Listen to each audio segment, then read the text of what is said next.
Welcome to the channel exam proof always with you. और आज हम इस चैप्टर का पार्ट 4 करेंगे। अगर आपको पूरे चैप्टर का एक्सप्लेनेशन चाहिए तो डिस्क्रिप्शन बॉक्स में जो लिंक है उस पर क्लिक कीजिएगा। Let's start with 1971 election and restoration of Congress. देखो, पिछले पार्ट में हमने ये पढ़ा कि कांग्रेस, जो कि एक पंडित नेहरू के टाइम से एक यूनाइटेड कांग्रेस चलती हुई आ रही थी, अब कांग्रेस में गर्मा गर्मी होने लगी थी और कांग्रेस टू पार्ट्स में बट गई थी, कांग्रेस आर और कांग्रेस ओ। कांग्रेस आर इंदिरा गांधी वाली कांग्रेस थी और कांग्रेस ओ सिंडिकेट वाली कांग्रेस थी। अब इस बटने की वजह से इंदिरा गांधी की जो गवर्नमेंट है, जिसकी वो जो हमारे कंट्री की प्राइम मिनिस्टर थी, उनकी जो गवर्नमेंट है वो माइनॉरिटी में आ गई। यानी कि माइनॉरिटी में आने मतलब कि वो अब पार्लियामेंट में उनकी उतनी मेजॉरिटी नहीं रही थी कि वो अपनी गवर्नमेंट को सस्टेन कर सके। मगर फिर भी इंदिरा गांधी गवर्नमेंट में रही क्योंकि उनको किसका सपोर्ट मिला? एक तो कम्युनिस्ट पार्टी ऑफ इंडिया का और एक डीएमके का। ठीक है, यहां पर ये सब चल रहा था और इंदिरा गांधी जो है विगरसली कैंपेन कर रही थी किसको इम्प्लीमेंट करने के लिए? लैंड रिफॉर्म लॉज और जो भी लैंड सीलिंग लेजिस्लेशंस है, ये सब हम आगे बहुत अच्छी तरह से पढ़ेंगे। लेकिन अभी यहाँ पर उनकी डिपेंडेंस बहुत ज्यादा हो रही थी। ठीक है, यानी कि अभी तक तो जब तक कांग्रेस जुड़ी हुई थी उनको किसी पार्टी पे डिपेंड होने की जरूरत थी नहीं सपोर्ट के लिए, क्योंकि अगर उन पार्टी ने सपोर्ट खींच लिया तो इंदिरा गांधी की गवर्नमेंट गिर जाती, यानी कि इंदिरा गांधी फिर प्राइम मिनिस्टर नहीं रहती। तो यानी कि कहीं ना कहीं इंदिरा गांधी जो है ये जो दो पार्टीज ऊपर डीएमके और सीपीआई है, इन पर डिपेंडेंट हो गई थी। इस चीज को खत्म करने के लिए, अपनी पार्टी की पोजीशन को वापस से मजबूत करने के लिए पार्लियामेंट में, और उनके जो प्रोग्राम्स हैं, जिस तरह के प्रोग्राम्स वो लाना चाह रही थी सोशलिस्ट टाइप के कि लैंड रिफॉर्म्स कराए जाएं, लैंड सीलिंग वगैरह वगैरह, तो उसके लिए भी वो चाह रही थी कि लोगों का आशीर्वाद उसको मिले, लोगों की मैंडेट उसको मिले। इस वजह से इंदिरा गांधी ने क्या किया, एक सरप्राइजिंग डिसीजन लिया।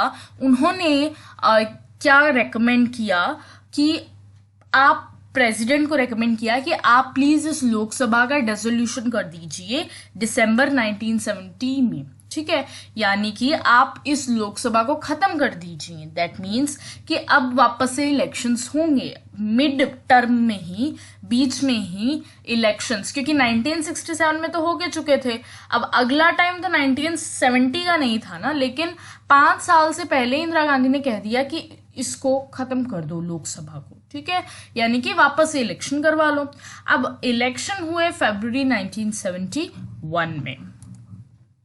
द कॉन्टेस्ट, देखो यहां पर अब हमें ये देखना होगा कि कौन कौन लोग यहां पर थे। सबसे पहले तो इस चीज को ध्यान करो कि उस वक्त का जो टाइम था उसमें जो ये कांग्रेस आर है, जो इंदिरा गांधी वाली कांग्रेस थी, उसको एक्सपर्ट्स ने और लोगों का ये मानना था कि ये तो एक एक ऐसी पार्टी, देखो 1967 में तुम्हें पता है कि सबसे ज्यादा कम सीटें मिली थी, है ना, कांग्रेस को। राइट फ्रॉम आफ्टर इंडिपेंडेंस सबसे ज्यादा कम सीटें 1967 में मिली थी। कांग्रेस की पोजीशन कमजोर हो गई थी। और फिर ये जो कांग्रेस आर थी, ये तो उस वीक पार्टी का एक फैक्शन थी। और इसके साथ ही लोगों का ये भी कहना था कि जो कांग्रेस ओ है, यानी कि जो सिंडिकेट वाली कांग्रेस है, असल में तो वो लोग थे ना, असली लोग, वही तो कांग्रेस की मजबूती बनाते थे।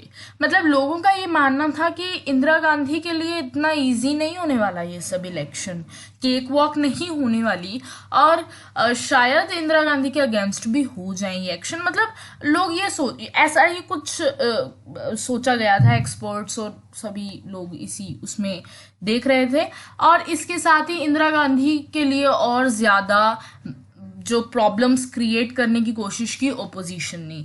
जितनी भी नॉन कम्युनिस्ट पार्टी हैं, जितनी भी नॉन कांग्रेस पार्टीज हैं, सभी एक साथ आ गई और सभी ने इलेक्टोरल अलायंस बना लिया, जिसको बोला गया द ग्रैंड अलायंस। ठीक है, और जो इंदिरा गांधी है, जो उनकी पार्टी है, रूलिंग पार्टी जो थी कांग्रेस आर, उसने सीपीआई के साथ अपनी दोस्ती बना के रखी और उन्हीं के साथ अलायंस करके रखा, उन्हीं के साथ अपने आप को जोड़ करके रखा। इसके साथ अब यहाँ पर सुनो, ये सब तुम्हें कॉन्टेस्ट समझ आ गया ना कि क्या सब चल रहा है। अब देखो, जो मेन पंच था कांग्रेस आर का, वो मैं तुम्हें बताती हूँ। देखो, जो नई कांग्रेस थी उसके पास कुछ ऐसा था जो कि उसके ओपोजिशन के पास नहीं था। नई कांग्रेस के पास कोई मुद्दा था, कोई एजेंडा था, कोई स्लोगन था।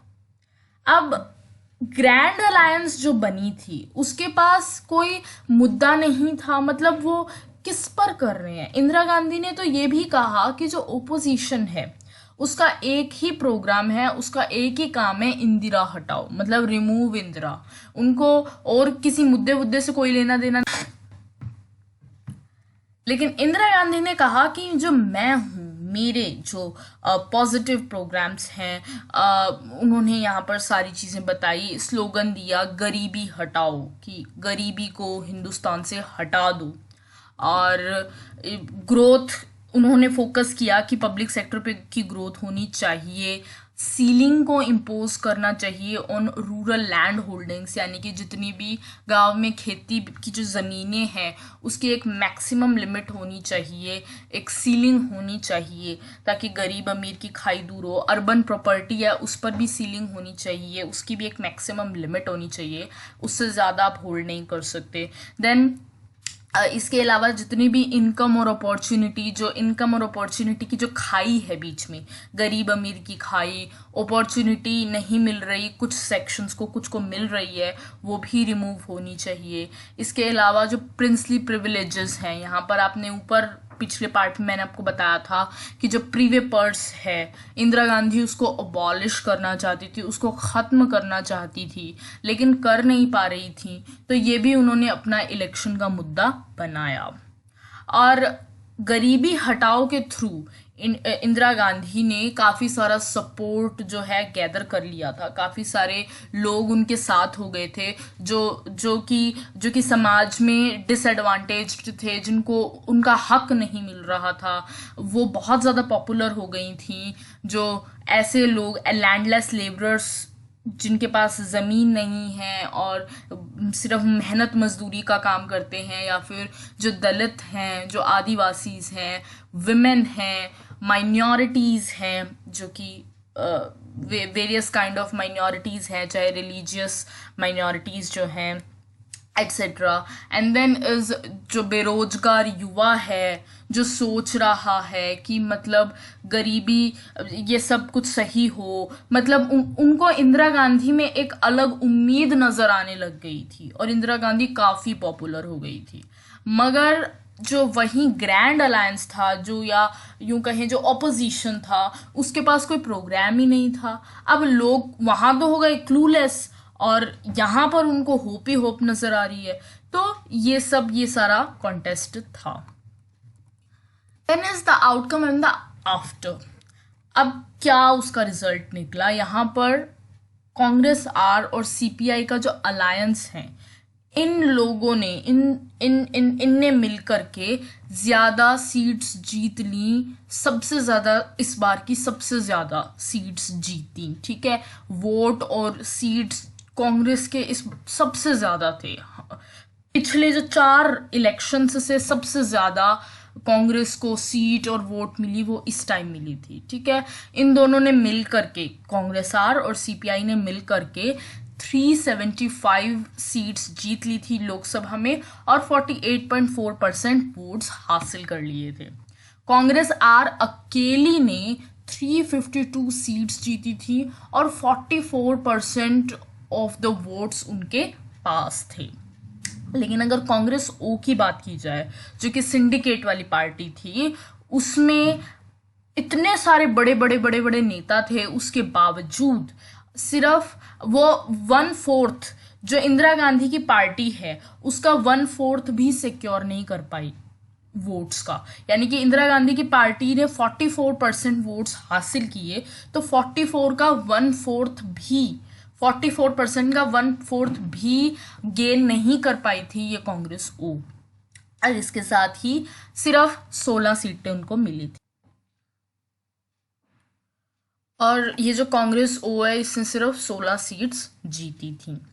अब इस चीज से ये जो हार थी कांग्रेस ओ की, जो इतनी खराब हार थी, और कांग्रेस आर की इतनी ज्यादा भयानक वाली जो जीत थी, उससे ये पता लग गया कि असली कांग्रेस कौन है, इंदिरा गांधी है या सिंडिकेट है। इंदिरा गांधी ने बता दिया था।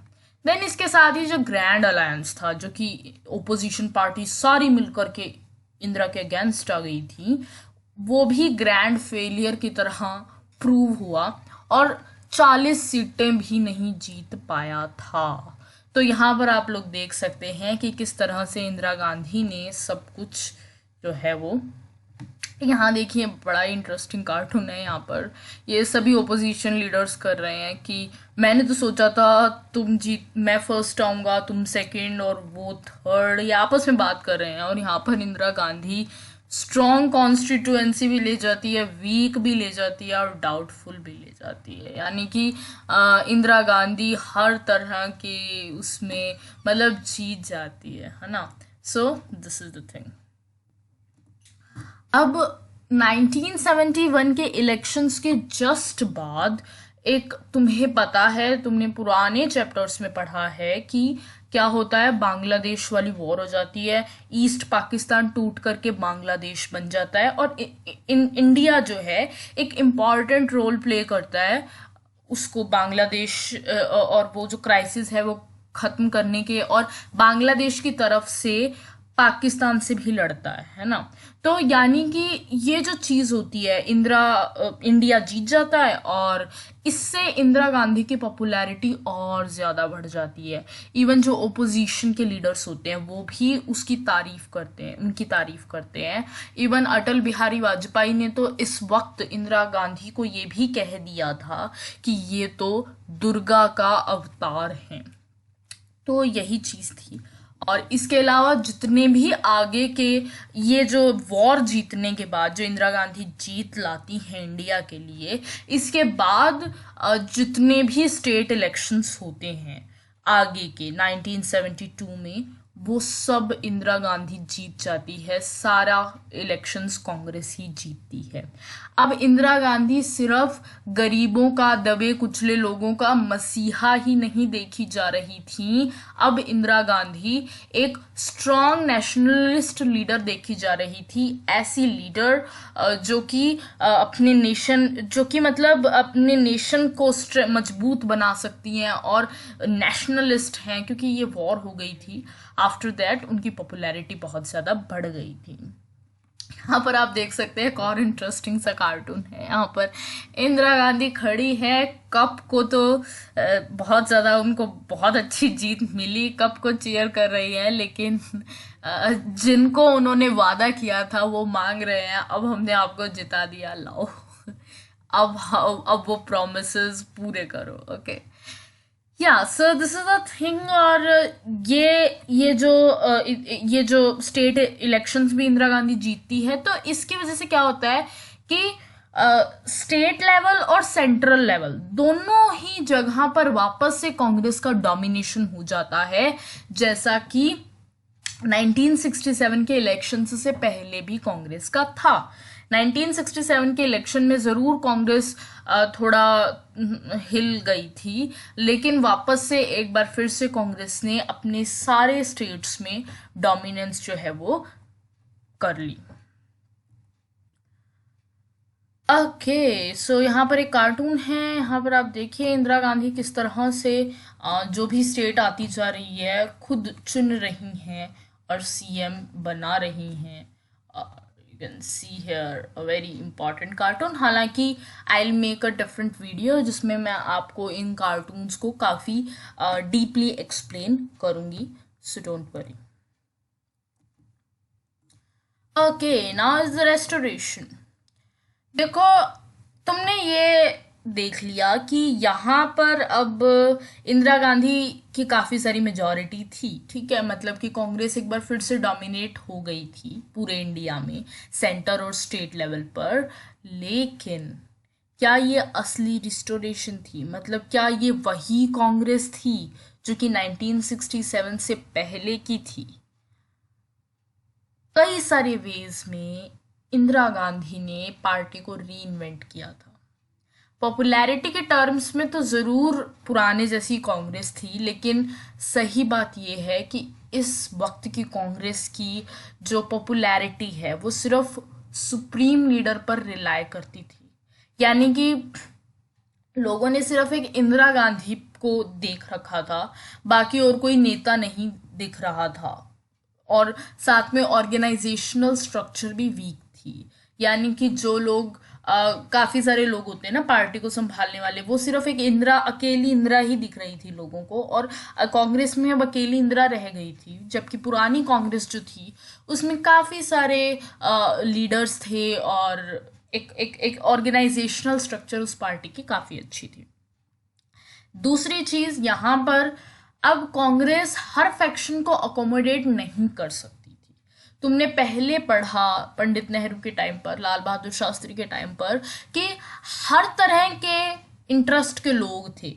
गरीबों की बात करने वाले भी थे, अमीरों की बात करने वाले भी थे, मतलब जितना भी जो भी अलग अलग अलग अलग तरह के लोगों के ख्वाब होते हैं, एस्पिरेशंस होते हैं, इंटरेस्ट्स होते हैं, हर तरह के लोग थे।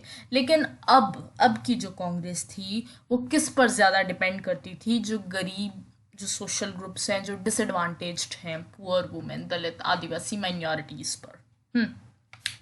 तो यही चीज़ थी। इसके अलावा कांग्रेस ज़रूर से पॉपुलर तो काफ़ी हो गई थी, लेकिन कांग्रेस की अभी भी वो, अब वो वाली कैपेसिटी नहीं रही थी कि वो सारी टेंशन्स, प्रॉब्लम्स को समाधान निकाले, या फिर यूं कहे कि उसको अब्जॉर्ब कर जाए, यानी कि कुछ उसको डाइल्यूट कर दे, उसको ख़त्म कर दे। कुछ पब्लिक अनरेस्ट हुए, मोबिलाइजेशन हुए, यानी कि लोग, कुछ ऐसे भी लोग थे जो कांग्रेस से परेशान हो गए थे, और डेवलपमेंट, इकोनॉमिक डिप्राइवेशन भी बढ़ता रहा। यानी कि development, sorry, issues of development, it's not only development, sorry for that, issues of development. यानी कि इंदिरा गांधी कह करके तो आई थी गरीबी हटाओ, लेकिन अभी भी डेवलपमेंट की बड़ी प्रॉब्लम हो रही थी, और इकोनॉमिकली भी हमारी गरीब अमीर की खाई बहुत ज़्यादा थी, हम इतना ज़्यादा एडवांसमेंट नहीं कर रहे थे। और यही चीज़ थी कि इतनी पॉपुलैरिटी के बावजूद भी ये चीज़ें एड्रेस नहीं हो रही थी। आफ्टर दैट आप यहाँ पर देखेंगे कि किस तरह से अगला चैप्टर बड़ा ही इंटरेस्टिंग है, तो इससे भी ज़्यादा इंटरेस्टिंग है, तो मज़ा आएगा आपको पढ़ने में। तो वहाँ पर हम देखेंगे कि आगे क्या क्या हुआ। लोगों ने प्रोटेस्ट्स की थी, स्टूडेंट प्रोटेस्ट्स हुई थी कि ये सब क्या हो रहा है, महंगाई हो रही है, बेरोजगारी हो रही है, जिनके मुद्दे वो उठा करके आई थी, और ये तो सही नहीं है। और after that emergency and all that will see. So this is the end of this video. Thanks for watching.